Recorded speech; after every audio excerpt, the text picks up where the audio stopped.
मित्रों, आज हम वन नेशन वन इलेक्शन यानी एक देश एक चुनाव के विषय के ऊपर जो राष्ट्रव्यापी जन जागृति अभियान चल रहा है, उसी सिलसिले में आज हम यहाँ गुजरात की धरती पर अहमदाबाद में आए हुए हैं और यहाँ पर इस विषय पे वन नेशन वन इलेक्शन पर आना एक और अद्भुत और सुखद संयोग उत्पन्न करता है, क्योंकि आधुनिक वन नेशन के आर्किटेक्ट यानी एक देश के आधुनिक स्वरूप के भारत के आर्किटेक्ट सरदार वल्लभ भाई पटेल इसी भूमि के थे और इस वन नेशन को इस अमृत काल में नई ऊंचाइयों तक ले जाने के आर्किटेक्ट यानी उसके शिल्पी हमारे प्रधानमंत्री श्री नरेंद्र मोदी जी भी इसी धरती से हैं। और आज एक और सुखद संयोग है कि आज ही सरकार ने यह घोषणा की है कि प्रधानमंत्री जी जो इस समय आज गुजरात के दौरे पर हैं, वो सूरत में 41,000 दिव्यांग जनों को 5 किलो अनाज प्रति माह मुफ्त देने की योजना का प्रारंभ करेंगे और इसके द्वारा सूरत भारत का ऐसा पहला जिला बन जाएगा।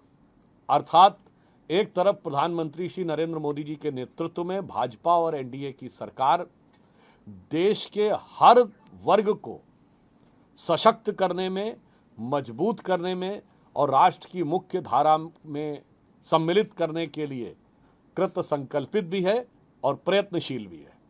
दूसरी तरफ इस concept one nation one election का विरोध जो लोग कर रहे हैं, वो राष्ट्र के हर विषय के ऊपर राष्ट्र की शक्ति को कमजोर करने का प्रयास करते रहते हैं। देखिए, चुनाव लोकतंत्र में हृदय की धड़कन की तरह है, परंतु ये हृदय की धड़कन जल्दी जल्दी होने लगे तो हाई बीपी का खतरा उत्पन्न हो जाता है। इसलिए इस चुनाव को जो लोकतंत्र का पर्व है, अब पर्व भी अगर ज़्यादा जल्दी जल्दी आने लगे तो कामकाज बाधित होने लगता है। तो इस दृष्टि से लोकतंत्र के इस पर्व और लोकतंत्र के हृदय की धड़कन को नियमित, व्यवस्थित और राष्ट्र के स्वास्थ्य के सुचारू संचालन के लिए करने के लिए ही हमारी सरकार ने या प्रधानमंत्री जी ने यह अवधारणा दी थी और पूर्व राष्ट्रपति कोविंद जी की अध्यक्षता में एक कमेटी गठित हुई जिसने अपने कुछ सुझाव दिए हैं। और इस विचार का जो लोग विरोध कर रहे हैं, ये वही लोग हैं जिन्होंने भारत में हर नए परिवर्तन का विरोध किया है। ये लोग वो हैं, जब मुद्रा योजना की शुरुआत हुई इन्होंने कहा कि इतने अकाउंट्स खोले नहीं जा सकते। ये लोग वो हैं जिन्होंने कहा डीबीटी नहीं हो सकता। ये लोग वो हैं जिन्होंने कहा था जीएसटी लागू नहीं हो सकता। ये लोग वो लोग हैं जिन्होंने कहा था भारत में डिजिटाइजेशन नहीं हो सकता। फॉर्मर फाइनेंस मिनिस्टर चिदम्बरम साहब का संसद के अंदर दिया गया बयान है कि भारतीय लोग कम पढ़े लिखे हैं, टैक्स हैवी कम है, कैसे संभव है कि डिजिटाइजेशन हो जाएगा।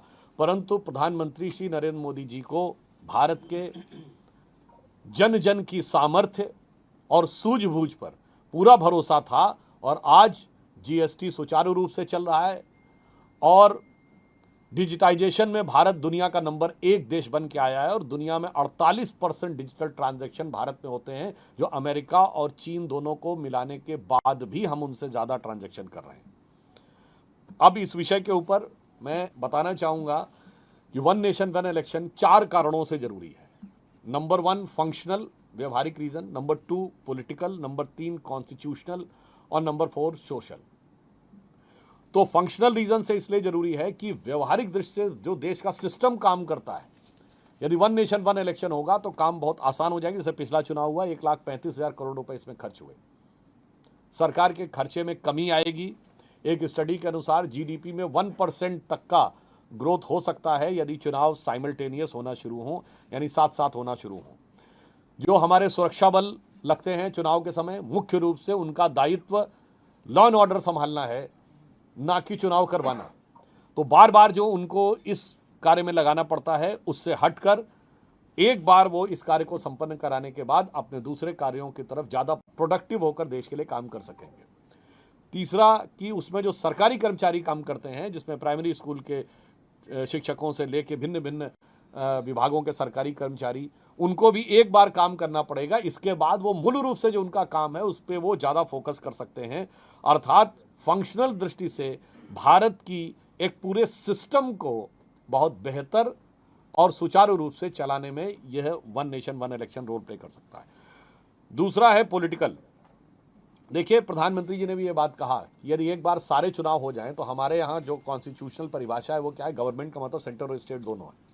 किसी भी पार्टी की सरकार हो राज्य में, एक बार तय हो जाएगा कि ये मुख्यमंत्री रहना है तो 4.5 साल सब मन लगा के काम करेंगे। प्रधानमंत्री जी ने कहा कि भाई मैं भी राज्यों के साथ मिलकर देश के विकास को आगे बढ़ाना चाहूंगा, मगर जब बार बार चुनाव होते हैं तो चाह कर भी कोई राज्य सरकार हमारे अच्छे काम का भी समर्थन नहीं करती, विरोध करती है, और मुझे भी उस राज्य में जाकर उनकी कमजोरियां बतानी पड़ती हैं। अब यदि चुनाव एक ही बार में हो तो वही कमजोरियों को अकेले में बताकर और राज्य सरकार भी ईमानदारी से उस कमजोरी को समझकर सही ढंग से काम कर सकती, चाहे किसी भी दल की सरकार हो। तो पॉलिटिकली ये देश की व्यवस्था के लिए बेहतर होगा। और एक और भी बात आप समझ सकते हैं कि जो लोग ये कहते हैं कि एक राज्य में एक साथ होने से क्षेत्रीय दलों को नुकसान होगा, तो यहाँ पर मैं स्पष्ट कर देना चाहता हूँ कि 2019 का लोकसभा चुनाव था, लोकसभा के साथ ही उड़ीसा, तेलंगाना और आंध्र के चुनाव हुए, तीनों जगह गैर भाजपा सरकार बनी और हमें 303 सीटें मिली। 1999 में महाराष्ट्र में एक ही दिन चुनाव हुए और लोकसभा में हमें 10% अधिक वोट मिला विधानसभा के मुकाबले। तो यह कहना भारत के मतदाता के विवेक पर प्रश्न उठाना है। तीसरा है कॉन्स्टिट्यूशनल। संवैधानिक दृष्टि से अगर कोई ये बात कहे तो मैं सिर्फ ये कहना चाहता हूं, संविधान निर्माताओं ने जब भारत में लोकतंत्र की कल्पना की तो उन्होंने तो नहीं कहा था अलग अलग इलेक्शन होना चाहिए। उन्होंने तो एक साथ ही पूरे देश में चुनाव की बात कही और 52 से लेकर 67 तक एक साथ चुनाव हुए। तो यदि कोई व्यक्ति इस पर संवैधानिक प्रश्न उठाता है, इसका मतलब संविधान निर्माताओं के मूल मंतव्य का वो मजाक उड़ा रहा है। दूसरा, एक दूसरे ढंग से constitutionally one nation one election लागू है। कोई एमएलए या एमपी की सीट बीच में खाली होती है त्यागपत्र से अथवा उसकी मृत्यु से, तो एमएलए और एमपी का जो चुनाव होता है वो शेष बचे हुए टेन्योर के लिए होता है। ऐसा नहीं होता वो कहता आज से मेरे 5 साल शुरू हो गए, नहीं, वो बचे हुए कालखंड के लिए होता। मैं स्वयं जब पहली बार राज्यसभा आया तो स्वर्गीय श्री अरुण जेटली जी की मृत्यु से जो सीट खाली हुई उनके देहावसान से, तो मैं बचे हुए टेन्योर के लिए आया था। बहुत सी ऐसी चीजें। इसका अर्थ क्या हो गया कि संवैधानिक दृष्टि से एक डायमेंशन में इस समय भी वह व्यवस्था लागू है। तो राज्यों के स्तर पर लागू करने में जो लोग कह रहे हैं कि कॉन्स्टिट्यूशनल प्रॉब्लम है, वो हमारे कॉन्स्टिट्यूशनल फोर फादर्स के दृष्टिकोण का भी अपमान कर रहे हैं और आज में जो व्यवस्था है उसे भी स्वीकार करने को तैयार नहीं दिख रहे हैं। और इसके साथ साथ एक ही बार में सारे इलेक्टोरल रोल हो जाएंगे जो सारे चुनावों के लागू होंगे, तो चुनावी प्रक्रिया को भी और बेहतर बनाने में इस बात में सहयोग मिलेगा। और चौथा पॉइंट जो मैंने कहा सोशल, वो सबसे महत्वपूर्ण है। देखिए, चुनाव के समय एक सरचार्ज एटमॉस्फेयर होता है जो बहुत से ऐसे तत्व जो कि देश के अंदर एक दूसरे के खिलाफ नफरत पैदा करना चाहते हैं उनके लिए बहुत फर्टाइल ग्राउंड क्रिएट करता है। और बार बार ये मौका आने पे उनके पास ये मौके बार बार मौजूद रहते हैं। यदि एक बार में चुनाव होगा तो मुझे लगता है इस ढंग की स्थितियां नहीं होंगी। जैसे मैं उदाहरण बताना चाहता हूं, जो व्यक्ति के विरुद्ध या समाज के विरुद्ध जो नफरती बयानबाजी होती है